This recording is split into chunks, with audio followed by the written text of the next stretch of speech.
Episode की शुरुआत Tony से होती। टोनी बताता कि रेड स्कल के कुछ चाहने वालों ने सिएटल में बम लगाकर हमसे रेड स्कल की मांग की है, लेकिन उम्मीद है कैप और फैल्कन तुम उन हाइड्रा एजेंट्स को संभाल लोगे। कैप और फैल्कन जब बताई वो जगह पर पहुंचते हैं तो कोई उन्हें नोटिस कर रहा होता। हाइड्रा के एजेंटों पर फैल्कन और कैप अचानक से हमला कर देते। यहाँ पर कैप बोलते कि तुम एजेंटों को संभालो जब तक मैं बम को डिफ्यूज करता हूँ। पर तभी फैल्कन पर एक हाइड्रा रोबोट हमला करता है और फैल्कन के विंग निकाल कर पहाड़ से उसे नीचे फेंक देता है। पर नीचे पानी के साथ चट्टाने होती है। कैप लास्ट मोमेंट पर आकर फैल्कन को कैच करते और साथ में बम को जेट साइकिल से बांधकर आसमान में छोड़ देते और बम हवा में एक्सप्लोड हो जाता है, जिससे शहर बच जाता है। कैप बोलते मुझे यकीन नहीं होता कि मैं तुम्हें खोने वाला था फैल्कन, अब चलो यहाँ से, मैंने हाइड्रा एजेंट को ठिकाने लगा दिया है। पर अभी भी कैप और फैल्कन पर वही इंसान दूर से नजर रख रहा होता है। कैप और फैल्कन जब एवेंजर्स टावर पहुंचते हैं तो फैल्कन बोलता है कैप मैं चाहता हूँ कि आप मेरे मेंटोर बन जाए, जिस पर कैप बोलते हैं मैं एक अच्छा मेंटोर नहीं बन सकता, माफ करना फैल्कन। और कैप वहाँ से चले जाते हैं। तभी वहाँ पे टोनी आता है। टोनी बोलता है फैल्कन जरा मेरी आर्सेनल को रीबिल्ड करने में मदद करना, और फैल्कन टोनी के साथ निकल जाता है। इसके बाद हमें एवेंजर्स टावर पर उसी इंसान को दिखाया जाता है। जार्विस को ऑफ कर देता है और सिक्योरिटी सिस्टम को बाईपास करके एवेंजर्स टावर में घुस जाता है। और ये बात टोनी तक को पता नहीं चलता। इसके बाद में टोनी को दिखाया जाता है जो आर्सेनल पे काम करते हुए फैल्कन से बात करता है। फैल्कन बोलता है कि कैप को मुझसे प्रॉब्लम क्या है, वो मुझे पार्टनर क्यों नहीं बनाना चाहता, जिस पर टोनी बोलता है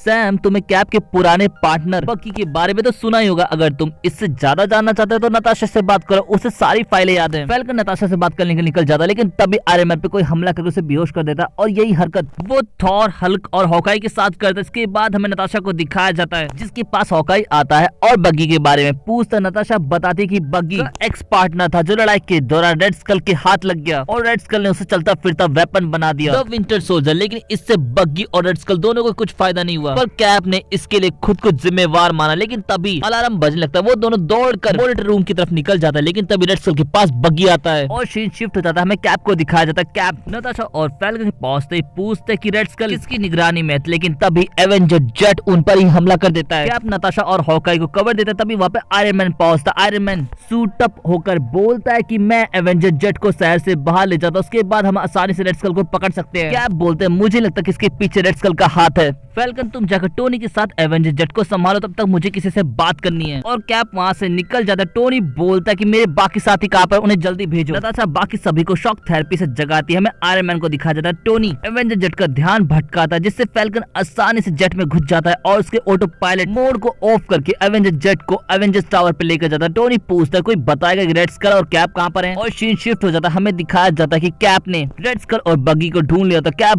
बोलते हैं बग्गी मुझे लग ही रहा था कि तुम इसे आजाद करना नहीं बल्कि मानना चाहते हो। बग्गी मेरे भाई बदले में कुछ नहीं रखा है और हमें कॉस्मिक खतरे से निपटने के लिए रेड स्कल की जरूरत है। बग्गी बोलता कि बग्गी मर चुका है, जो तुम्हारे सामने खड़ा है वो विंटर सोल्जर है और कॉस्मिक खतरे से मुझे घंटा भी फर्क नहीं पड़ता। ये कहकर कैप पर शूट कर देता है और रेड स्कल को अपने साथ ले जाते हुए बोलता अगली बार मैं तुम्हें जिंदा नहीं छोड़ूंगा। कैप उठते हैं और बग्गी पर हमला करते हुए बोलते अभी भी वक्त है। बग्गी कैप पे हमला करते हुए बोलता कि तुमने मुझे अच्छा ट्रेन किया, लेकिन रेड स्कल ने मुझे और बेहतर बना दिया है। और ट्रेन की पटरी तोड़ते हुए बोलता तुम मुझे तो नहीं बचा पाए, कम से कम इन्हें तो बचा लो। और बग्गी रेड स्कल को लेकर वहाँ से निकल जाता है। कैप ट्रेन की इमरजेंसी ब्रेक लगवाता है, जिससे वो खुद आगे आ जाता है, लेकिन फैल्कन एंड टाइम पर आकर कैप को बचा लेता है। तभी वहाँ पर हॉकाई पहुंचता है जो रस्सी को अपने एरो से ट्रेन पर शूट करता है और थॉर और हल्क को दे देता है। पर ट्रेन की स्पीड ज्यादा होने की वजह से ट्रेन गिरने वाली होती है, लेकिन एंड टाइम पे आयरन मैन आकर सिचुएशन को संभाल लेता है। कैप पूछते कि तुम्हें मेरी लोकेशन का पता कैसे चला, जिस पर फैल्कन बोलता है मैंने तुम्हारा एवेंजर्स आईडी कार्ड हैक किया। टोनी बोलता है कैप बग्गी के साथ जो भी हुआ उसमें तुम्हारी गलती नहीं थी, खुद को ब्लेम करना बंद करो और टीम के साथ मिलकर काम करो।